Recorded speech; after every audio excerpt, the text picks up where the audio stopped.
Down to Tassie now, where this debate has erupted at the City of Hobart Council over a statue of former Premier William Crowther, erected in 1889.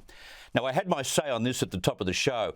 The local Hobart Council is meeting shortly to vote on whether to remove the statue. This could create a major precedent in this country, impacting on the very existence of statues of colonialists and pioneers.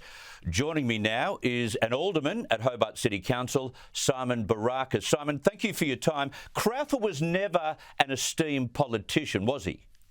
No, he was a very short-serving premier, but he did contribute in his ways to our state and then through his medical work. But that obviously doesn't detract and doesn't minimise the darker parts of his history. But I do think it's important that we as a people, we as a society, don't try and sanitise that and remove the parts of our history that are darker. Otherwise, we won't be able to learn from them.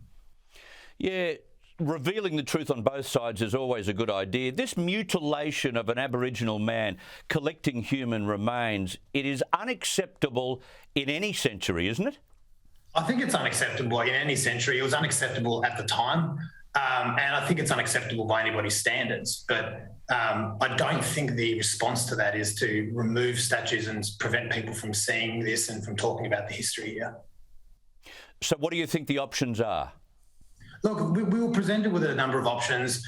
Problem is, as is the case very often with departmentally led things, you're given a sort of fool's option where there's only one real option that you're supposed to take.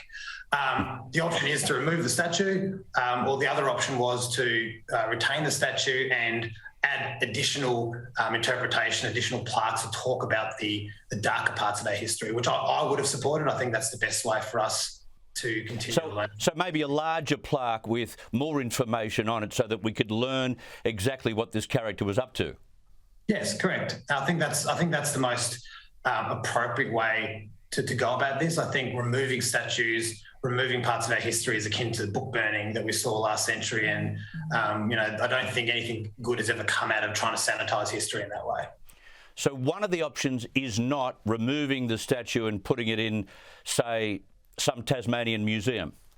I think that is one of the options, is moving it out there, leaving the sandstone block, which is ironic because this is the same council that routinely refuses developments for housing on heritage grounds, but then has come to the conclusion that this statue on its own actually has no heritage or history value, which I think is quite surprising.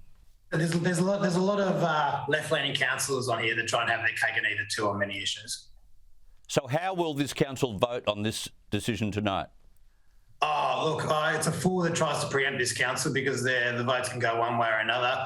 I was hopeful that it would be a 6-6 vote in removing the statue, but there were some votes that were promised in the weeks leading up to this, but there's far too many people, I think, that during election time, go for the pro-business, centre-right sort of vote, and then as soon as they get what they want, they get elected, they show their lack of fortitude when they're lobbied on issues such as this. So, unfortunately, I'm not sure we'll get a good result on this one tonight. Well, good luck with that mess. Simon Behrakis, thank you for your time. I appreciate it. Thanks for having me on.